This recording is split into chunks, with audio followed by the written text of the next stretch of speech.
La modernidad implica la liquidación de la sociedad tradicional.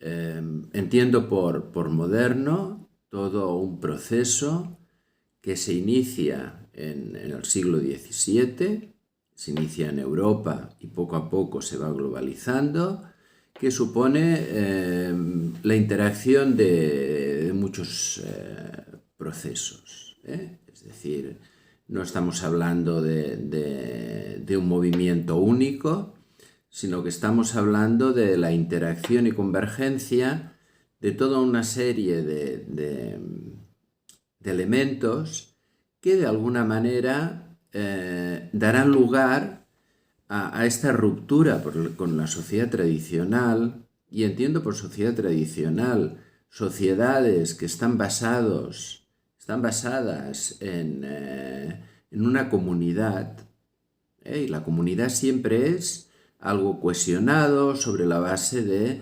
ritos, de creencias, de normas que están cohesionadas. La sociedad tradicional, en cuanto que es una comunidad, es un orden en el cual cada uno ocupa su lugar.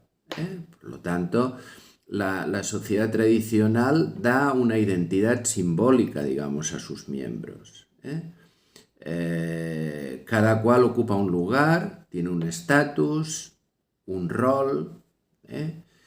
Esto, por supuesto, da poco margen, digamos, para poder desmarcarse, digamos, del lugar que te atribuye dicha comunidad, ¿no?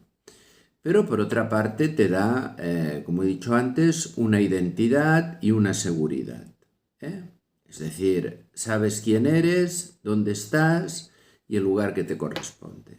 Delante de esto, evidentemente, lo puedes asumir o puedes cuestionarlo, pero de entrada esto viene dado. Por lo tanto, lo que significa la sociedad siempre tradicional es como un dominio de lo particular, entendiendo por particular lo que es de una parte, de un grupo. Y esto significa que evidentemente lo individual tiene poco peso, lo singular tiene poco margen, y por otra parte que también lo tiene lo universal, lo que sería común, digamos, a todos los humanos, ¿no? Vamos a ver, evidentemente todo esto se ha dado dentro de sociedades muy complejos y muy diferentes. O sea, no estoy pretendiendo decir que todas las sociedades que existían hasta lo que empieza a darse y globalizarse en el siglo XVII en Europa, que es lo que hoy llamo la modernidad, fuera, digamos, una cosa homogénea, pero siempre bajo el dominio de estas comunidades particulares que pueden ir desde yo qué sé, una tribu hasta una gran civilización como la China, o incluso sociedades donde había un cierto reconocimiento, digamos, de la individualidad, como la Grecia clásica, o un cierto digamos, planteamiento más cosmopolita, como podía ser pues Roma, por ejemplo, ¿no? Pero bueno, siempre de alguna manera se mantiene este elemento de comunidad, o sea, este elemento, digamos, de mantenimiento de la tradición, ¿no?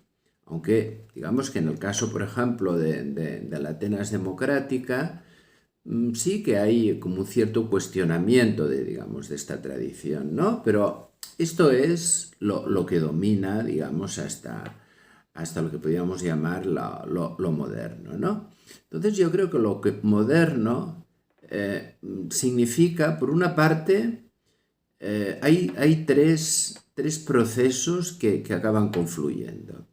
Por una parte, el que se origina en la revolución científica, que se da en Europa entre el siglo XVI y XVII, que instaurará una concepción de la ciencia basada en las matemáticas y en la experimentación. Esto empezará con Galileo, de alguna manera lo formulará también Descartes, acabará con Newton.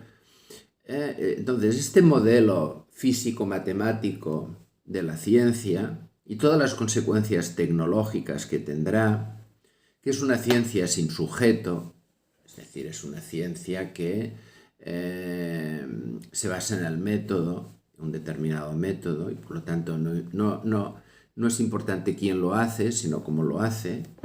Por otra parte, esto confluye con lo que sería la aparición del capitalismo, y la aparición del capitalismo es el dominio también de algo universal, que es el dinero. Es decir, el capitalismo lo transforma todo en mercancía.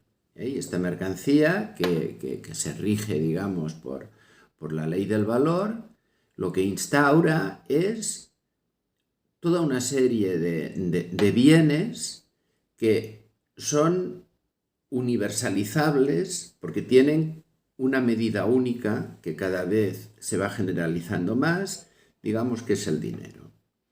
Y en tercer lugar, la aparición de lo que podríamos llamar la sociedad civil. Es decir, ya no tenemos a individuos que tienen una identidad simbólica, que ocupan un determinado lugar y que cada cual es lo que le corresponde, el lugar que ocupa. Una cosa es ser pues el maestro, el padre, la madre, el obispo, el general, no importa, es decir, cada cual tiene un lugar, digamos, cualificado. Pero la aparición de la sociedad civil y la formulación del Estado de Derecho, que empezará a hacer Hobbes, pero que quedará, yo creo, muy claro con Kant, es la aparición, digamos, de un sujeto que es el ciudadano, que es un sujeto de derecho, de obligaciones, pero que también es un sujeto universal. Y como sujeto universal es un sujeto vacío, ¿no? Entonces, claro, modernidad de alguna manera lo que implica es como una universalización de los bienes, de los derechos, de los intereses. Es decir, se pierde de alguna manera el contenido, se pierde esta identidad simbólica, ¿no? Pero esto permite, y esto me parece importante, también una ganancia. Es decir, la pérdida de la comunidad supone la ganancia o la posible ganancia, digamos, de una universalidad de derechos, que debe contraponerse a esta universalidad, digamos, de la mercancía. Y en este sentido, aquí lo que tenemos es, si el Estado va a estar al servicio, digamos, de la lógica capitalista, o el Estado va a ser un Estado de derecho que lo que va a hacer es garantizar derechos y oportunidades. ¿Para qué?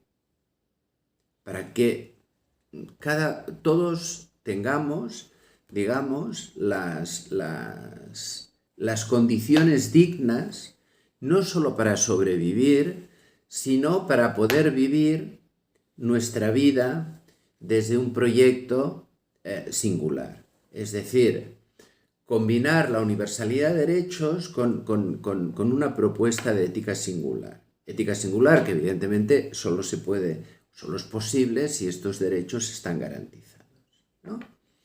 Que esto de alguna manera yo creo que debía ser el proyecto que nos permitirá salvarnos no solo, digamos, de la deriva capitalista, sino también de todas estas falsas reacciones, digo falsas porque llevan a callejones sin salidas, delante del nihilismo que impone de alguna manera esta pérdida, digamos, de cualidades, esta pérdida de las identidades simbólicas, que hace que busquemos otro tipo de identidades. Y este tipo de identidades siempre es a partir de querer volver a recuperar lo que hemos perdido, que es como esta identidad simbólica que viene de la sociedad tradicional. Y esta identidad simbólica, que ya no existe, la intentamos recuperar a partir de identidades, digamos, imaginarias, a partir de diferentes narcisismos.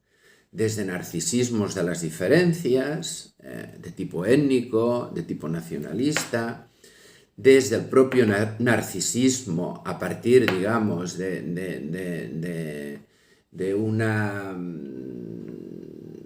apología de la imagen, que tampoco lleva nada, ¿no? El narcisismo, sabemos, este narcisismo de la imagen que también es destructivo, o identificarse con un ideal a partir de los fundamentalismos, ¿no? Un ideal que también es otro tipo de narcisismo, a partir del cual somos capaces, digamos, de morir, ¿no?